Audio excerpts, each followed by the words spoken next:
Welcome back to the Deep Dive. I'm your host. And today we're tackling a subject that I think, well, it haunts a lot of us. Haunts is a good word for it. It's that thing that's always lurking in your inbox. You know, the one you get that email from HR or maybe a terrifying notification from a state licensing board. Oh, yeah. The ones in all caps? The all caps ones. Oh. And the subject line is always something like action required, compliance deadline approaching.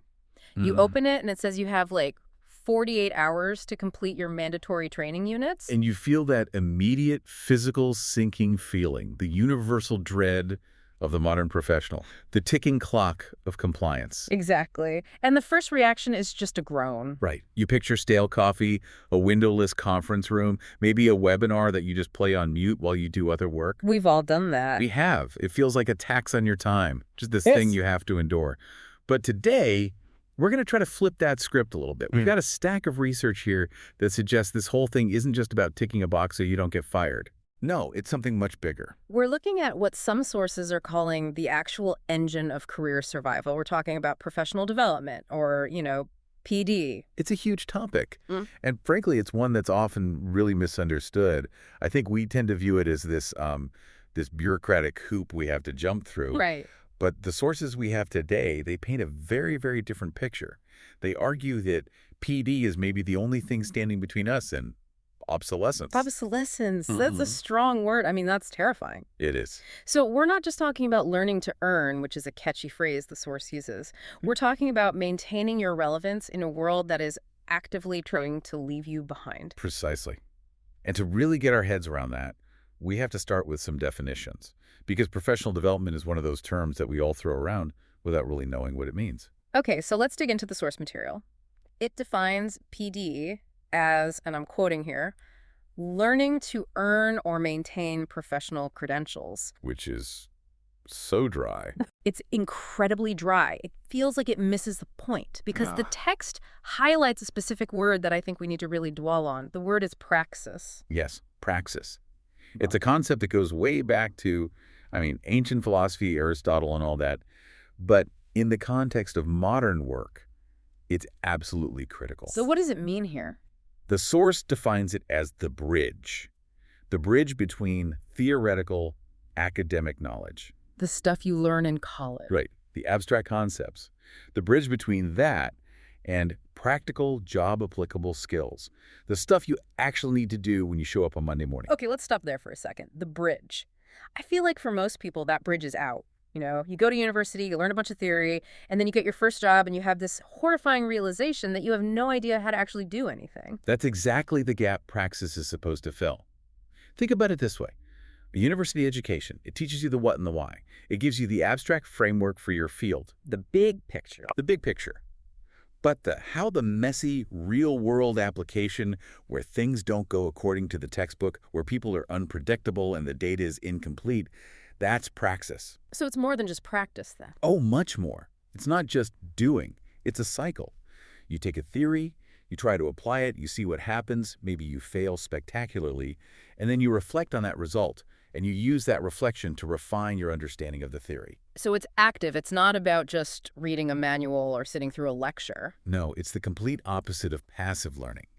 And this is where the source draws a really interesting line in the sand. It makes a point to distinguish professional development from two other big buckets of learning that we often confuse it with. Which are? Vocational education and, on the other end, traditional liberal arts. I feel like those get mashed together all the time, especially in public discourse. How does the source actually separate them? Well, you can think of it like a spectrum. On one end, you have vocational education. That's usually very specific, very task-oriented. It's trade-based skills. Like welding or plumbing. Exactly. You learn to weld a specific type of joint, or you learn to repair a specific model of HVAC system. It's highly practical, super valuable, but it's often limited in scope to the task right in front of you. Okay. Makes sense. So what's on the other end of the spectrum? On the far other end, you have the traditional liberal arts. Think philosophy, pure mathematics, art history. This is about critical thinking, broad theories, what they used to call the life of the mind. It teaches you how to think. It teaches you how to think, but it doesn't necessarily teach you how to file a tax return for a small business or manage a patient's medication chart. And professional development is supposed to be in the middle of those two. It occupies the sweet spot. It's meant to take the intellectual rigor of the liberal arts, the theory, the why, and demand the practical, real-world application of vocational training. It's the synthesis of the two. And the goal of all this praxis, is to create what the source keeps calling an autonomous professional. That phrase pops up again and again in the notes, autonomous professional. It sounds a bit like a rank in a sci-fi hierarchy or something, but I'm guessing it just means someone we trust to work without a babysitter. That's a fair assessment, but I think it's even deeper than that. Think about the fundamental difference between a student and a professional. A student is supervised. The student's work is checked. Their mistakes are usually caught by a professor, and the stakes are, a bad grade. Right. Low stake. An autonomous professional operates alone. They have to make high-stakes decisions, often with incomplete information, under pressure based entirely on their own judgment. PD is the process that gets you there, and maybe more importantly, keeps you there. So the stakes are actually incredibly high. Incredibly high. And that's why the World Bank, which is one of our major sources for this deep dive, calls this the absolute key to the future of work. They're just talking about your individual career path. They're talking about the stability of the entire global labor market. Which is a perfect transition to the who. Who is actually doing all this? Because when I think of PD, I admit my brain defaults to that corporate stereotype. A guy in a cubicle learning how to use the new version of Microsoft Excel. Right, the mandatory software update training. Exactly. But the list of participants in the source material is way, way broader than that. It's massive. The source lists military officers, non-commissioned officers, healthcare professionals of all kinds, architects, lawyers, accountants, engineers, and teachers. That covers a huge swath of the economy. The military one really stood out to me. You just don't often equate soldier with professional development seminar. But think about the complexity of modern warfare. It's not just about physical fitness and marksmanship anymore. Not at all. It's strategy, it's cybersecurity, it's understanding complex geopolitical contexts, it's learning how to operate incredibly sophisticated technology. A non-commissioned officer in the field has to make split-second decisions that can have massive strategic consequences. That requires intense, ongoing education. That's a really good point. And architects, too. The materials they use, the building codes, the environmental regulations, that's all changing constantly. It's a constant churn. If an architect isn't up to date, buildings could literally fall down. It's not an exaggeration. It makes sense. But let's look at the motivation. Why are all these different people, from the architects to the nurses to the sergeants, why are they actually doing this? I know we joked about the threatening HR email, but is it really just about compliance? Well, the source breaks the motivation down into two categories, which I found really interesting. It calls them the practical and the noble. The practical and the noble. Okay. On the practical side, yes, it's exactly what you'd expect. It's career progression. You want a raise, you want that promotion, or in many cases, you simply want to keep your license to practice. It's the stick approach. Do this or you can't work. Exactly. It's the bare minimum requirement. But the noble side is fascinating. The source explicitly mentions a sense of moral obligation. Moral obligation. That feels heavy. Does an accountant really feel a moral obligation to learn the new tax code? I would argue they should. If they get it wrong, their client could lose their business or their house. But let's look at the really high-stakes professions. Medicine, engineering, structural safety. Okay, yes. If a doctor decides they're done learning at age 30 and they're still practicing at age 50 using 20-year-old medical knowledge, they could be causing actual harm to patients without even realizing it. New drugs, new diagnostic tools, new understandings of disease. They're missing all of it. So the moral obligation isn't to your boss or to the licensing board. It's to the public, to society. It's a duty of care.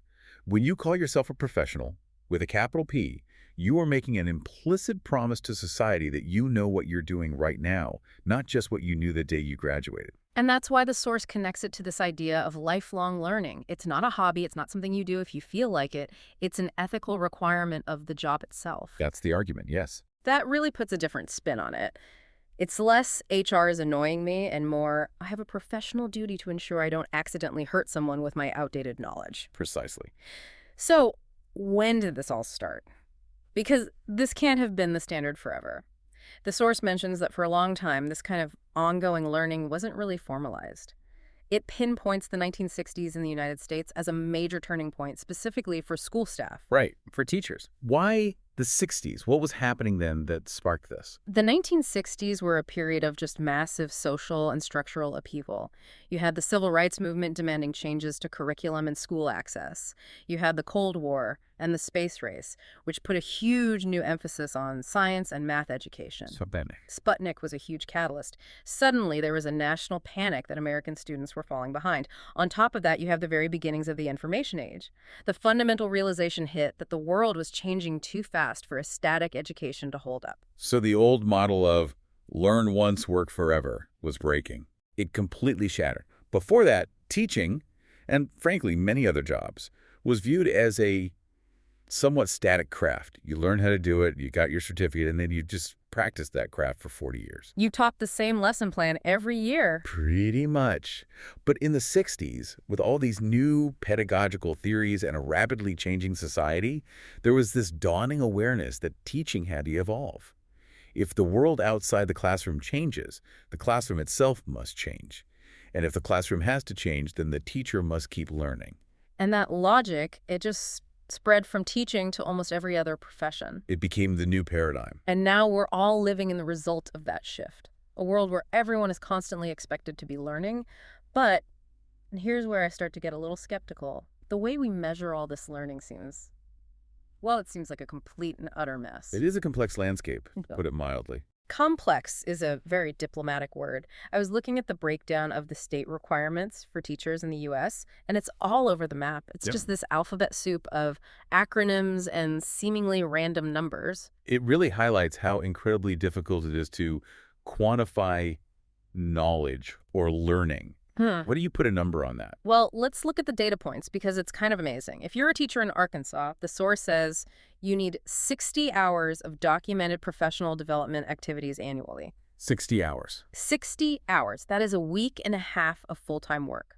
Every single year, just sitting and training, that's a huge time commitment. Is a significant burden on their time. Yeah. And it suggests that the philosophy in Arkansas is to equate time spent with value gained, which is a questionable assumption. It is. But then you look next door, figuratively, to Indiana. They don't count hours. They count something called continuing renewal units, or CRUs, and you need 90 of them per year. 90 CRU. Now, I have absolutely no idea what the exchange rate is between an Indiana CRU and an Arkansas hour. Is a CRU 10 minutes? Is it an hour? Is it a full day? And that's the problem. There isn't one.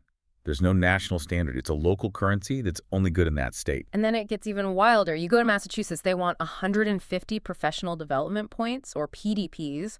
150. Wow. That sounds exhausting just to say it. Well, Massachusetts has historically positioned itself as having very high educational standards, so the high number isn't entirely surprising. But again, a point might be easier or harder to earn than an hour or a unit. We just don't know the density of the unit. Then there's Georgia. Ah, yes, Georgia. Georgia requires 10. Just 10. 10 professional learning units, or PLUs. 10. So I have to ask the obvious question. Is a teacher in Georgia 15 times less prepared or less developed than a teacher in Massachusetts? Or is one Georgia PLU just a massive, all-encompassing unit of learning? It's almost certainly the latter, or it represents a completely different philosophy of what counts as a unit. Maybe a PLU is an entire semester-long course, whereas a PDP in Massachusetts is a one-hour webinar. It has to be. But this disparity, this complete lack of a standardized metric, is a real issue. It means that the term professional development means something totally different depending on which side of a state line you happen to be standing on. It creates this weird sense of inequality, doesn't it? If I'm a parent and I don't know the details, I'm looking at Massachusetts thinking, wow, they really invest in training their teachers. And I'm looking at Georgia thinking, are they just winging it over there? But the reality could be the exact opposite. Maybe the Georgia training is deeper, more focused, and more impactful, while the Massachusetts requirement leads to a lot of low-quality box ticking just to hit that high number. We just don't know from the numbers alone. The opacity is the problem. For some professions, it's not just a matter of state preference or confusing numbers. It's existential. The source notes that for nurses, and this is across the board in the US, Canada, and the UK, this isn't optional for your job. It's mandatory for your entire professional registration. Right. It's the absolute ticket to ride. What does that mean in practice? It means if a teacher in Arkansas misses their 60 hours, They might get a reprimand from their principal, maybe put on a performance plan. It's a problem, but probably not a career-ending one. If a nurse misses their required PD, they lose their license to practice. Full stop. They can't work as a nurse anymore. They stop being a nurse. The regulatory agencies, the various boards of nursing, they're the ultimate gatekeepers. They hold the keys to your entire career, and PD is one of those keys. So we've established that pretty much every professional has to do this, and the requirements are a bureaucratic maze. But let's talk about the actual experience of it, because the source mentions this important shift away from the old model of sit and get. Sit and get. It's such a perfect and depressing description of the old model, isn't it? It is. You sit in a chair, someone talks at you with a boring PowerPoint for 4 hours, you sign a sheet of paper on your way out, and you leave. And you retained absolutely nothing from it. Your brain is just mush. Exactly. But the industry, so to speak, is trying to move away from that. The source outlines a whole spectrum of delivery methods now. You have formal versus informal learning. Like a university course versus just reading a book on your own. Right. And you have group versus individualized learning. And crucially, there's this split that's mentioned between two types of skills, task skills and process skills. And that's a really important distinction. Bring that down for me. Task versus process. What's the difference? Task skills are functional. They are the concrete how-tos of a job. How do I operate this new piece of medical equipment? How do I use this updated legal research software? It's the nuts and bolts. The tangible stuff. The tangible stuff. Process skills are the glue that holds everything else together. The source lists things like leadership, effectiveness skills, which is a bit vague, Very vague. but also team functioning skills and systems thinking. Systems thinking is a buzzword I hear constantly. What does it actually mean in a professional development context? How do you teach that? It means teaching someone to see beyond their own specific job and understand how their work affects the entire organization or the entire system. For example, a nurse isn't just treating a patient in a vacuum. Right. That nurse is part of a complex flow of information and care that involves doctors, pharmacists, insurance companies, lab technicians, and discharge planners. Systems thinking is learning how to navigate that entire web effectively so the patient doesn't fall through the cracks somewhere. That seems infinitely more valuable than just learning a software update, but also infinitely harder to teach. Much, much harder. You can't teach systems thinking with a multiple choice quiz or a PowerPoint slide. It requires simulation, case studies, deep discussion. Now, speaking of incentives, I found one detail in the source that I just absolutely loved. It's about Ireland. And I kind of want to propose we enact this here immediately. I know what you're going to say. The EPV days. Yes. The extra personal vacation days. Tell me if I'm reading this correctly. In Ireland, teachers can take continuing professional development, or CPD, courses. And in exchange, they get extra days of paid vacation. That is correct. You trade in your learning certificates for time off. That is utterly brilliant. It's genius. It appeals to the basest, most powerful human instinct. I really, really want a day off. It's a very clever incentive structure. It explicitly acknowledges that PD takes effort and time, especially during summer break for teachers, and it compensates that effort with the one thing professionals crave more than anything else: recovery time. But I have to play devil's advocate for a second here. Does that, I don't know, does that cheapen the learning? If I'm only taking the course because I want a 3-day weekend in August, am I really engaging with the material? Or am I just clicking next, next, next as fast as I can until I get my certificate? That is the cynical view, and it's a completely valid concern. If the ultimate goal is the vacation day, then the learning just becomes an obstacle to get past as quickly as possible. Right. However, the source mentions a specific provider, Actualize Academy, which runs these online courses, and they're for things like special education-focused skills.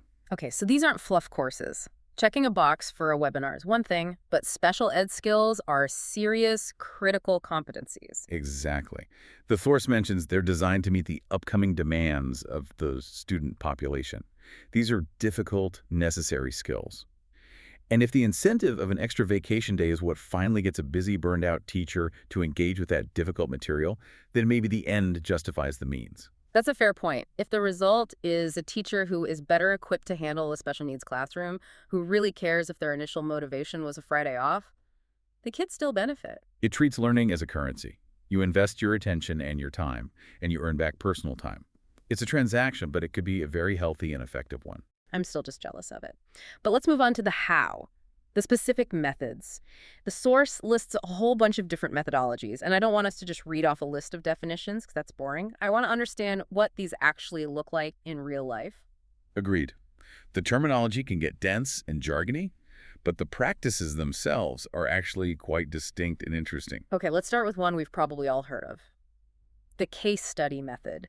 It's big in business schools and law schools.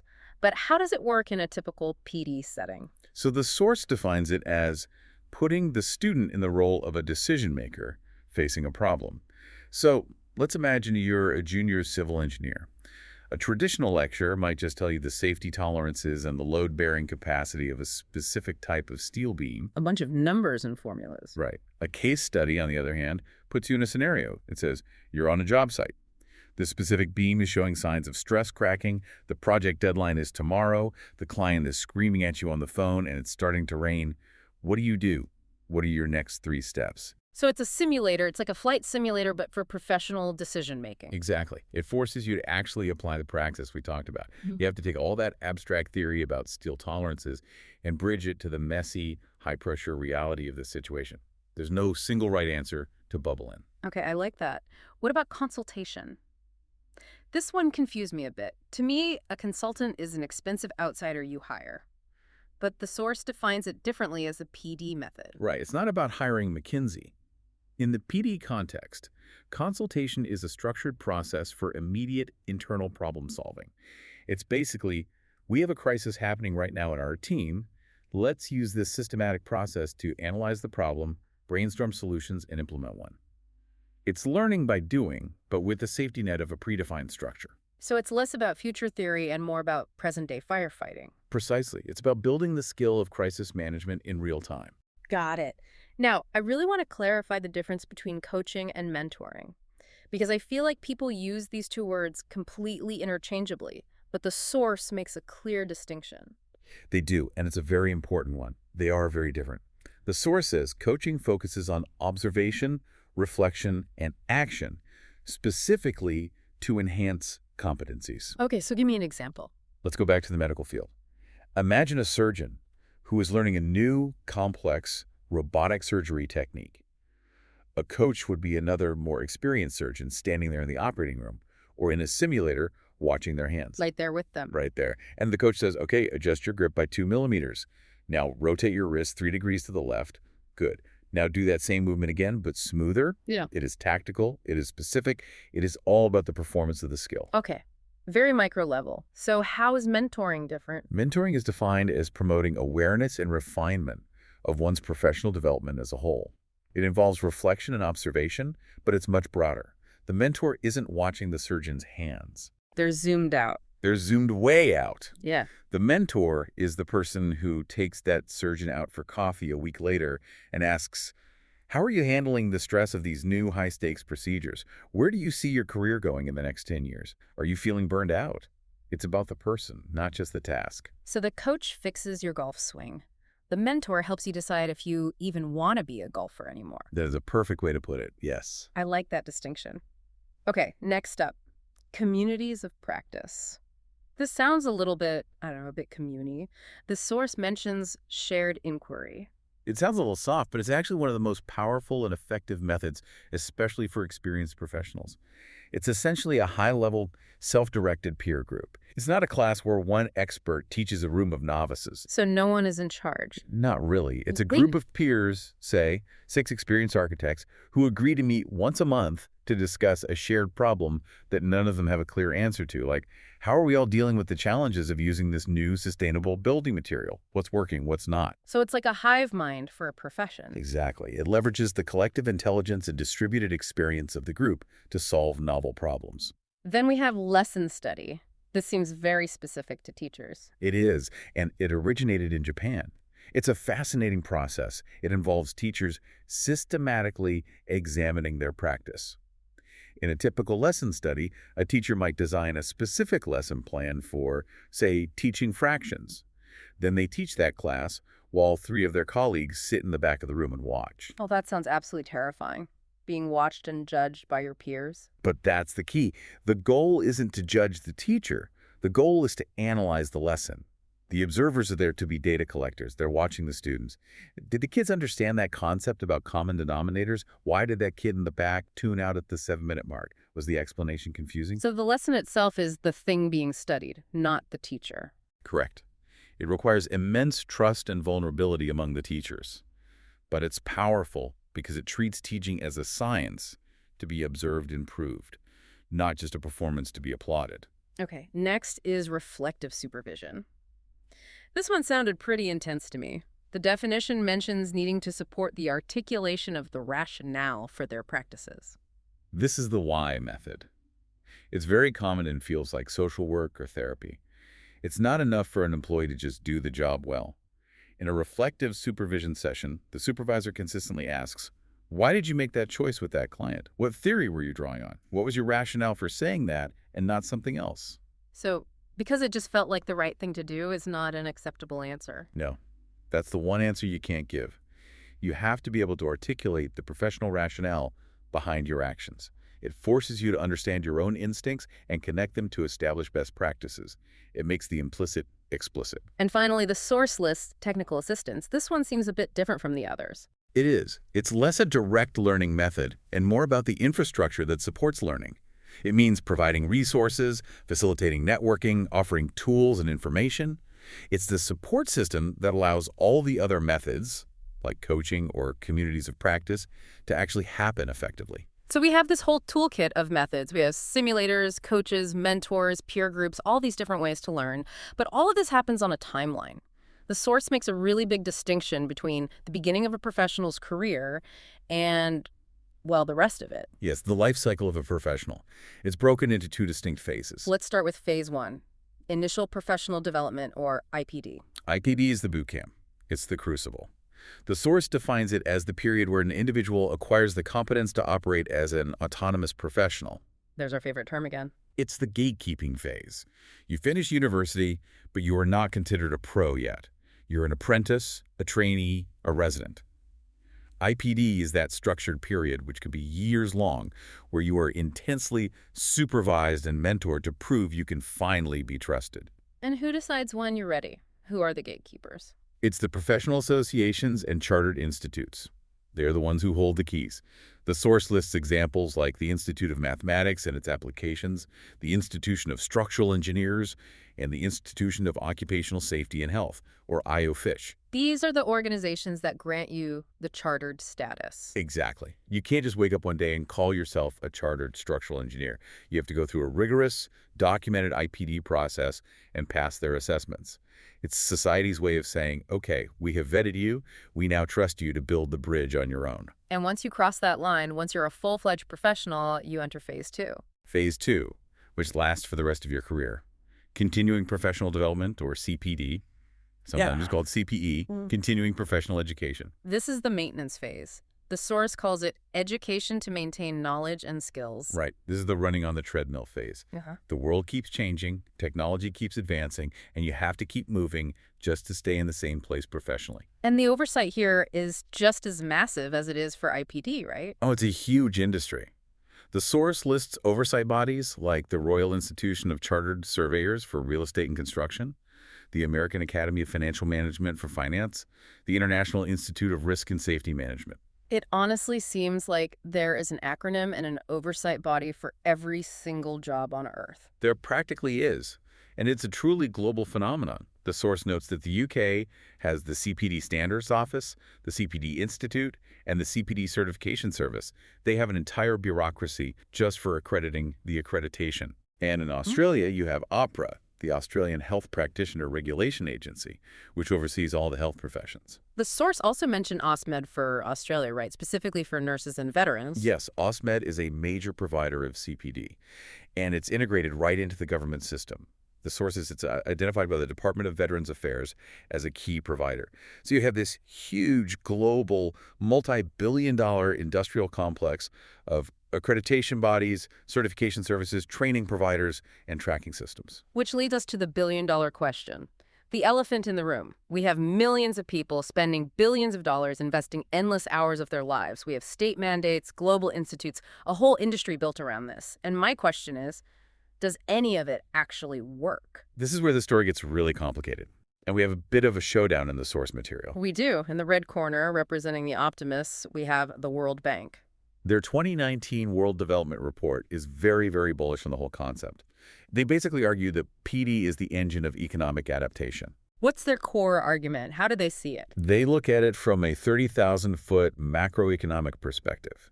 They see the fundamental nature of work changing at an unprecedented rate. Automation, AI, the rise of the gig economy. They argue that the only way for the labor market to survive this disruption is if workers can continuously adjust, and PD is the primary mechanism of that adjustment.